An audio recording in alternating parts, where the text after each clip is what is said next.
Shalom u'bracha, peace and blessings. This week's Torah reading is titled Shalach.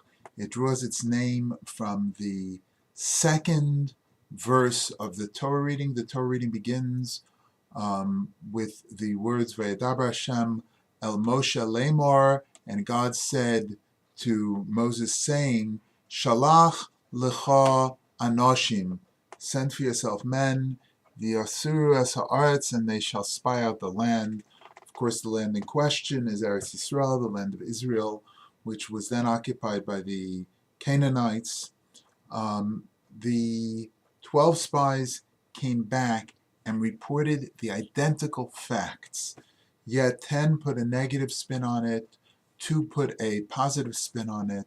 The children of Israel followed the negative report, and as a result, they were cursed to spend 40 years in the desert. This lesson comes to us at a very important time. The same sets of facts can be interpreted in different ways to bring about two very different conclusions.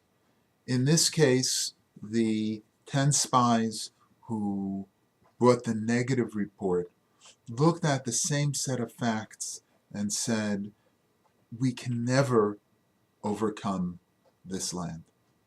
And as a result, they came to the conclusion that we should not go into the land. The 2 spies who came back with a positive report did not report any facts that were different. They just had a very different perspective. It's a beautiful land. It's an amazing land. This is the land that God has promised us. It's a land that is flowing with milk and honey, and we will succeed. They came to the very opposite conclusion of their counterparts based on the very same facts. This is a reality that exists in our daily lives, and it's an important message when the headlines are filled with horrible news. Horrible news locally, the attack on Orlando, horrible news globally, the attack in Turkey, horrible news from Eretz Yisrael, from the land of Israel, the attacks in Tel Aviv and on the West Bank. And it can lead us to the conclusion that the world is an unsafe place. It could lead us to the conclusion that Eretz Yisrael, that the land of Israel, is an unsafe place. And I want to address these two things, not, God forbid, to minimize the threat that such violent crimes known as terrorism present. They are a threat to our very way of life, and it is something that we will need to deal with so that our children and our grandchildren don't wake up to these headlines.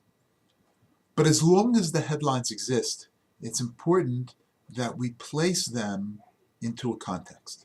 So let's talk about the global issue, and we'll talk about Eretz Yisrael, the land of Israel, in particular. With regards to the global issue, yes, there are some very horrible things happening in this world. And yes, there are places where the world has become much more unsafe. But if we look at statistics, and I'm particularly talking about statistics quoted by the Washington Post, we can conclude that the world is actually slowly becoming a safer place. Now, this is hard for us to even imagine in light of the headlines. However, the Washington Post quotes the Brennan Center, a law and policy institute in New York, concluding that even amid some headline-grabbing spikes in bloodshed, crime rates continue to be lower and urban areas safer than they have been in recent decades. This is an important perspective for us to maintain when these horrible, tragic headlines bombard us.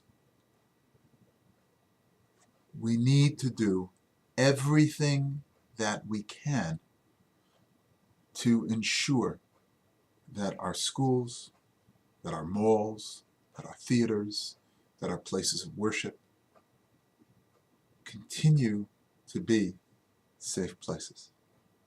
And when we see headlines like the ones that we see repeatedly, we could come to the false assumption that they are not. But we need to realize that in the context of statistics, these events are still unique. They are still rather isolated. And the reality of major cities across the United States is such that although some cities have experienced an increase in violent crimes, the majority have seen a decrease over the course of recent decades. Now, with regards to Eretz Yisrael, with regards to the land of Israel, when we look at violent crimes, including terrorism, and we compare those statistics to major cities in the US, as I have mentioned repeatedly, it is safer to visit Tel Aviv or Jerusalem than it is to visit Boston, New York, LA, or Chicago.